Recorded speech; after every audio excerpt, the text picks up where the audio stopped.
매번 다른 사람의 시선을 의식하여 내가 원하는 것이 무엇인지 모르는 당신, 다른 사람이 원하는 것이 내가 원하는 것으로 착각하는 당신이라면 책 나는 나로 살기로 했다를 추천합니다. 우리는 타인을 위해 희생을 요구받으며 살아왔습니다. 타인을 위해 나를 희생하고 나보다는 타인을 먼저 생각해야 한다는 교육을 알게 모르게 받으며 살아왔던 것입니다. 어린 시절 다른 사람을 위해 장난감을 양보하면 착하구나라는 말을 장난감 대신 보상으로 받았습니다.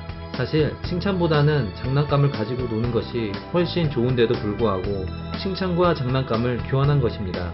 어릴 때부터 이러한 일을 반복적으로 경험하게 되면 내가 원하는 것이 장난감이 아닌 칭찬이라고 생각할 수 있습니다. 다시 말해 내가 원하는 것은 내가 원하는 것이 아닌 타인이 원하는 것이 내가 원하는 것이라고 생각하게 되는 것입니다. 그렇다면 과연 내가 원하는 것이 무엇이고 내가 원하는 행복은 무엇일까요? 행복한 나의 삶을 위해 내가 진정으로 원하고 바라는 것이 무엇인지 한번 돌아볼 필요가 있습니다. 주위를 보면 나에게 불친절하고 무례한 사람들이 한두 명씩은 있기 마련입니다. 이런 무례한 사람들이 나에게 무리한 부탁을 하면 나는 나쁜 사람이 되지 않기 위해 무리한 부탁을 들어줍니다. 나의 가장 소중한 노력과 시간을 들여 그 무례한 사람을 도와줍니다. 그럼 이 무례한 사람은 반복적으로 나를 이용해 무리한 부탁을 계속합니다. 그럼 나는 또다시 나의 소중한 무언가를 탕진하며 그 부탁을 들어줍니다. 누가 문제일까요? 무리한 부탁을 하는 사람일까요? 아님 무리한 부탁을 거절하지 못하는 사람일까요? 물론 무리한 부탁이라 할지라도 한두 번 정도는 들어줄 수 있습니다. 그러나 이것이 반복된다면 이는 부탁하는 사람 쪽보다 들어주는 사람이 더 큰 문제입니다. 무리한 부탁이 계속되면 당당하게 거절해야 합니다. 그렇게 해야 건강한 관계가 유지될 수 있습니다. 한쪽으로 치우치는 관계는 올바른 관계도 아니며 지속될 수 있는 관계는 더더욱 아닙니다.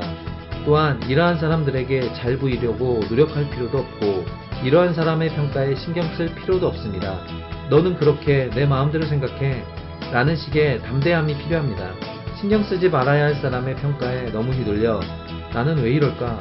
난 이 정도밖에 되지 않는 사람인가? 라는 등의 자책은 필요 없습니다. 이런 사람들에게 감정 낭비할 필요가 없습니다. 내가 하고 싶은 일에서도 마찬가지입니다.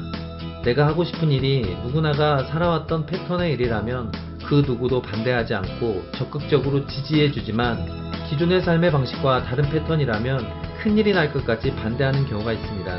그러다 보면 정작 자신이 하고 싶은 일임에도 불구하고 포기하는 경우가 있습니다.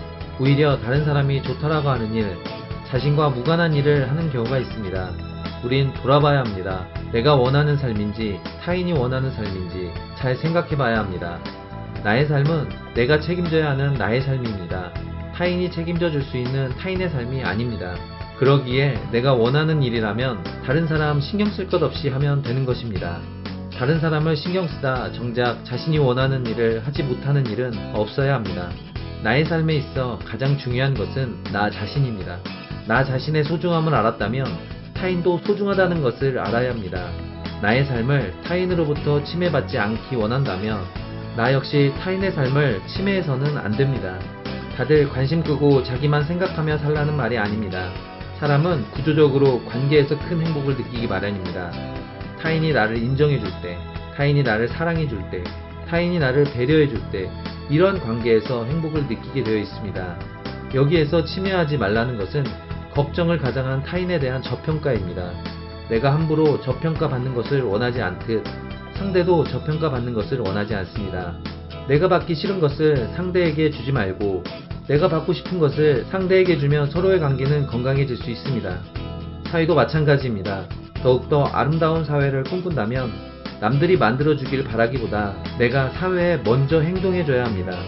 사회에 친절한 사람이 많기를 원한다면 내가 먼저 친절을 베풀면 됩니다. 사회에 대한 부조리와 부당함을 원망하며 살기보다는 내가 사회를 변화시킬 수는 없을지라도 내가 지금 현 자리에서 할 수 있는 일들을 하나씩 해나가는 것이 바람직합니다. 원망과 불평과 같은 감정 낭비보다는 작게나마 내가 할 수 있는 일을 실천하는 것이 더 낫지 않을까요? 지금까지 신서방이었습니다. 여러분의 구독은 저에게 큰 힘이 됩니다. 감사합니다.